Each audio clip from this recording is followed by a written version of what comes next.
If you're shopping for a car in 2026, there's a good chance that the deal you think is really fair actually is not. But in today's video, I'm gonna kind of help walk you through, looking at these used cars, how to spot a deal that is bad, and also why this is the norm. Why are bad deals being normalized in 2026? And if y'all new to the channel, welcome to Ziggywick, where we talk about cars, a little bit of life improvement. You already know it's mainly just the cars, man. Mainly just cars.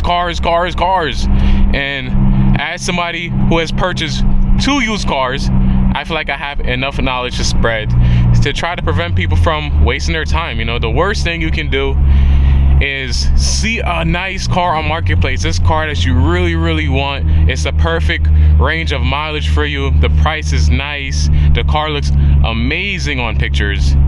And then it's not actually something that you get. It's not a car that you actually want to buy because it's not worth it. It's not worth the money for you. That is the worst feeling. And trust me, during my time of looking for used cars, there's a couple cars I went to go look at that it was a straight up a waste of time. And I'm gonna try to help y'all to prevent that. Nobody wants to waste time in 2026, y'all. So to begin the video, we're gonna start out with payments ruining the used car market.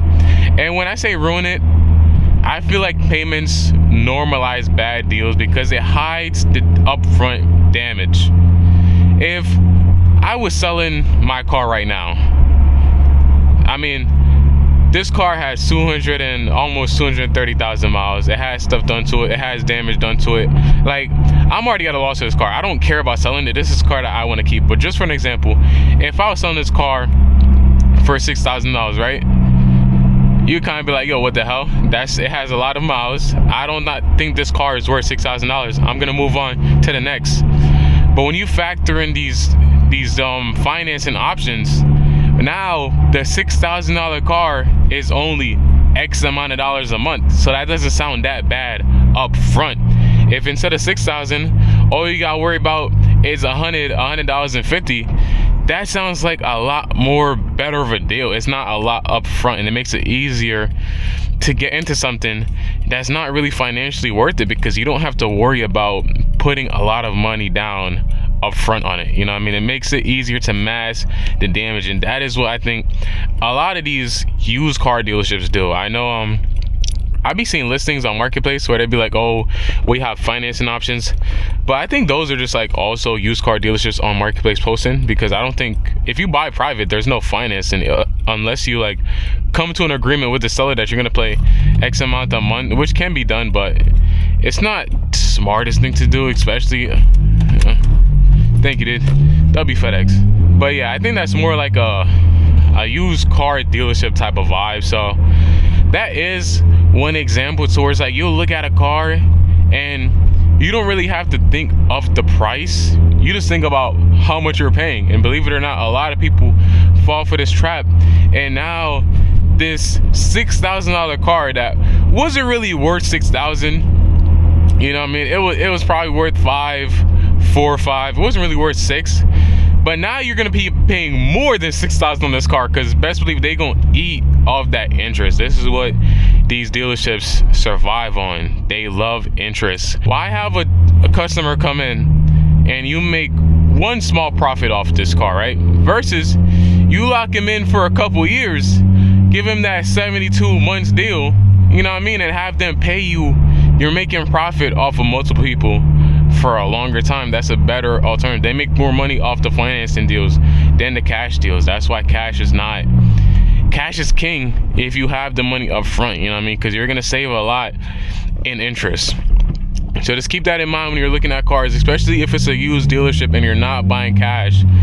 That deal is not going to be that much of a deal in the long run. When I bought my Civic, I financed it, and I forgot, I think my car was around 6,000 at the time, which was not bad for the mileage. I bought it was sub 100k miles, and it was around like 6,000, I think, but I financed at the time. And I remember I didn't stay that long in the deal because I was in a better situation than when I went to buy the car. So I was like, all right, I'm just gonna get myself out. I'm just gonna pay the whole thing off.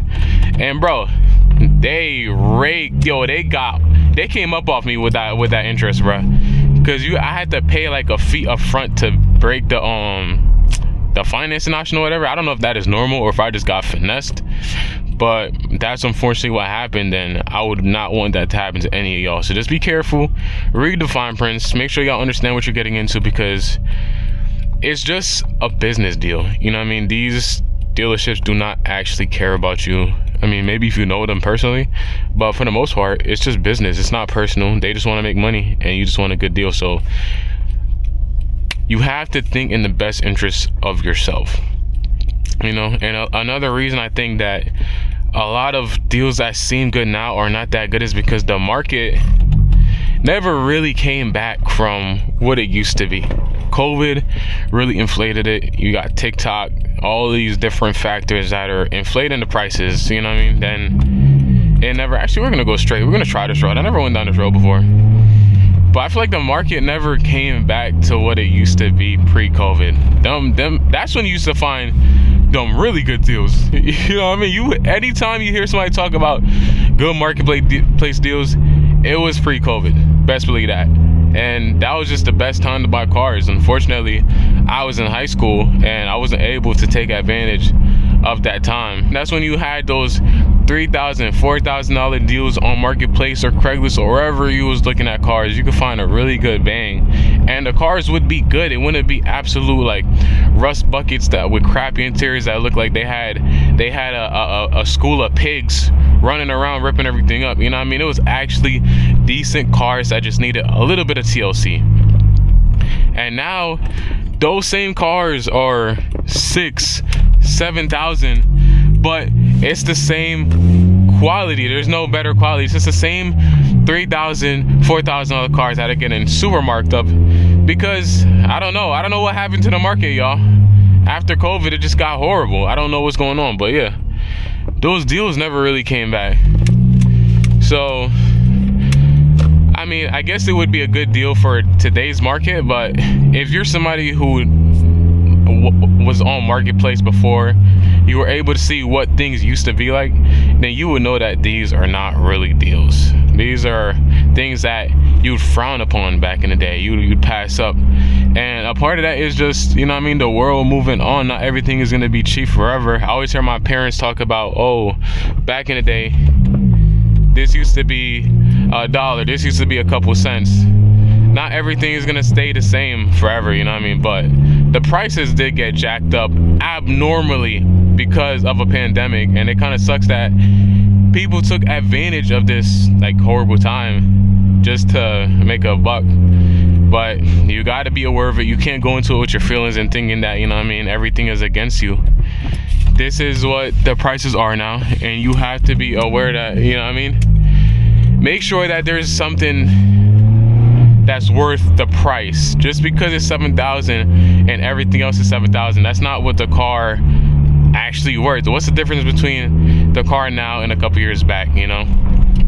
Prices just got jacked up, so the deal might not be that good. I kind of went on a little tangent there because, man, it just annoys me how much these people be ripping us off, and why y'all overcharging for stuff? Why y'all overcharging, man? And also, y'all, we have to talk about social media. How can we make this video and not talk about how social media low-key plays a pivotal role in ruining good car deals? Anytime a lot of people find a really good car that is low-key get kept, you know what I mean? Even if it's just a regular car, it could, people could wake up tomorrow and say, yo, the Toyota Corolla is low-key the best bang for the buck. It has this and that and the third, and then $3,000 Corollas will now be $5,000 just because everybody hyped it up. Everybody's trying to capitalize on the inflation of everybody just geeking over this car, and then the prices go up, and now a good deal that used to be $3,000 is now $5,000. And if you're one of these people that are being influenced by social media, do your due diligence and actually look into the car and see what it's actually worth, because people gas stuff up online and that's not actually what it is in real life. But if I'm selling a car that's hyped up and I know everybody's gassing it up, I'm not going to just say, oh, I'm such a good dude that I'm gonna lose potential profit because I feel bad for you. No, I'm going to fleece you. So just keep in mind that, you know what I mean, not everything is worth what it is on social media. A lot of these cars are gassed up for a moment, and then the prices will naturally go down because it was just the hype was fake. It was just a bunch of people online that are gassing something up, that are fanboying and making this their dream car, but in reality it's not. Like, you know what I mean, it's not real, y'all. So just be careful. If something is gassed up, it's going to be expensive. So if you don't want to pay that TikTok premium for a car, then just wait until the hype dies down. I don't know what else to tell you, man. That's really what it is. I mean, you think about all these stores that have things that go viral. The other day it was Stu Leonard's with cookie milk. Cookie milk was the big thing, and my girlfriend was like, oh, we need to go try the cookie milk. We need to go try the cookie milk because it's on TikTok and she wants to try it. And bro, we had to go to multiple Stu Leonard's because it was sold out everywhere, because everybody online wants to try this cookie milk. And it's like, dude, now if you go to Stu Leonard's, the whole shelf is full. The hype died down, and now it's just everybody, it's just normal milk. Ain't nobody trying to scrape it up.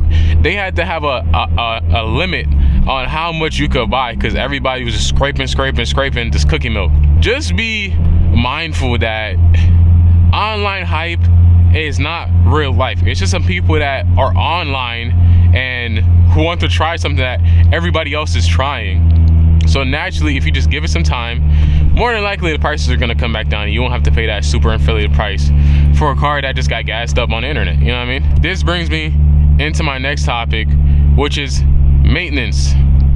Maintenance. One of the most important things you can do on a car is your maintenance, and a lot of people don't take the proper time to tend and care for their car.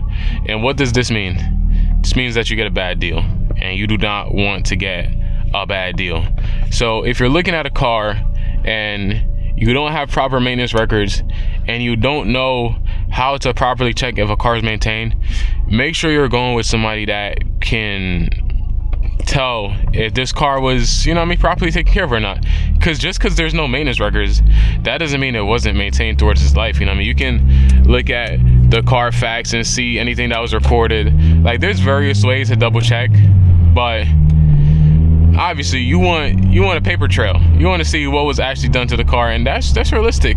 But depending on the price point that you're going for, you're not gonna get that. That is just a sad reality. If you're trying to get something cheap, something used, which is what I'm trying to give tips for, a lot of these cars are, you know what I mean, had a lot of owners, 3-4 owners. I don't even know how many people owned this car before I had it. When I bought it, I just bought it as is. You know what I mean? I had a couple issues with it, but thankfully it hasn't been that bad of a car to own.